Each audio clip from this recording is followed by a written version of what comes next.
It is still to me mysterious, but there is something that Bob Kane created in Batman that's remained fascinating through 50 years of changes, and there's something very elemental that he captured. There's a real dark, kind of cultish feel to it. Batman has all this undercurrent going on that's kind of cool. It's the theme of duality.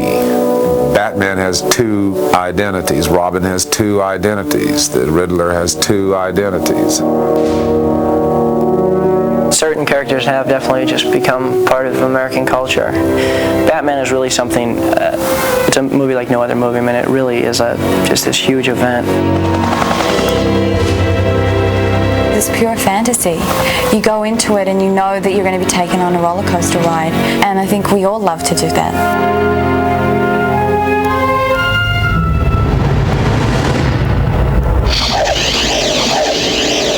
Let's start this party with a bang!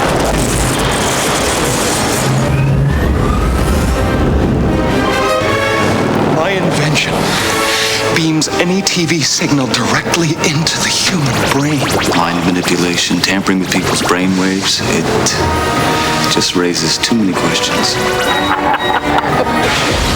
What is it about the wrong kind of man? It's the car, right? Chicks love the car. I need a name. Batboy, Nightwing. What's a good sidekick name? I will help you solve the greatest riddle of all. Who is Batman? As Bruce Wayne, he is a quadrillionaire.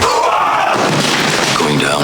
He can do whatever he wants to with his life and chooses to fight psychotics at night dressed as a bat. Batman has a singular objective. He is a one-man SWAT team, whereas Bruce Wayne has the luxury and the hell of trying to figure out how to live like we all do.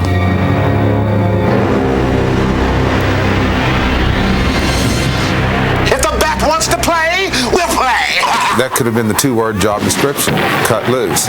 He's completely, I guess, over the top. Action! Most of the villains, they have neat costumes, they have magnificent obsessions. You're tempted to use the word gothic, because they're from Gotham. It's fun.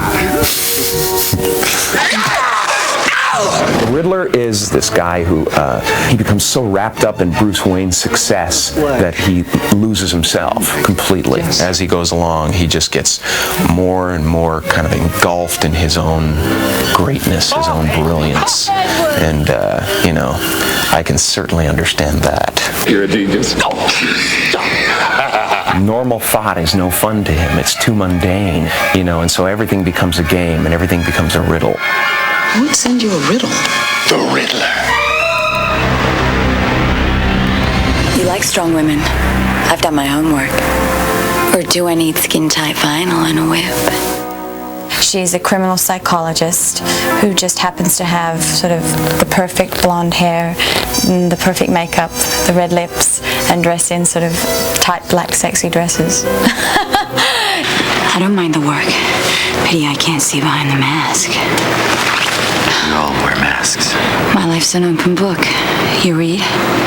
Her obsession is Batman trying to seduce him. And Bruce Wayne is in love with Chase Meridian. So you have a triangle, although there is really only two people in the love triangle.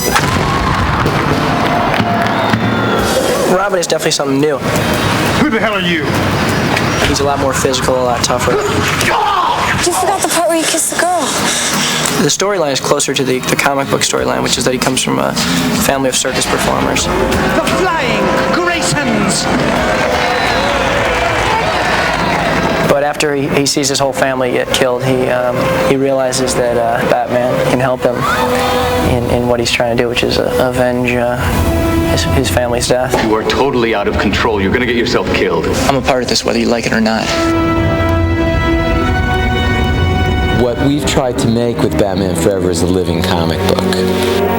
The comic books were a great source. The use of color, the use of action, the use of storytelling techniques that are so delicious in a comic book are all there.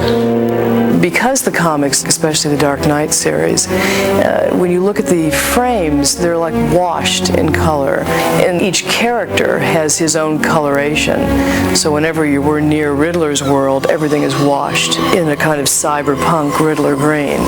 Like the jacket? It keeps me safe when I'm jogging at night. When we're in Two-Face's world, everything is washed in reds, whites, and magentas. I simply love what you've done with this place. Beautiful. Very few people are both a summer and a winter, but you pull it off nicely. The city itself is, it's a character, kind of neo-huge, a lot of shapes and sculptural styles. There are whole buildings that are shaped as humans. In our story, Gotham is really seen from a lot of different angles.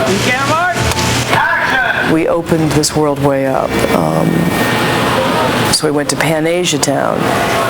You go over what we call the bridge area of Gotham. The idea of Gotham, in the scale of it, is to give it a kind of 600-story scale, about 3 times the size of New York. Some of the images for Batman were so vast in scale that it was impractical to build them as miniatures, and it was impractical to create them as matte painting. In that case, we used a computer-generated city, and it's critical in order to be able to get this scale. It's kind of like a real city, but you know, these buildings have things added onto them, and it's a kind of a strange reality.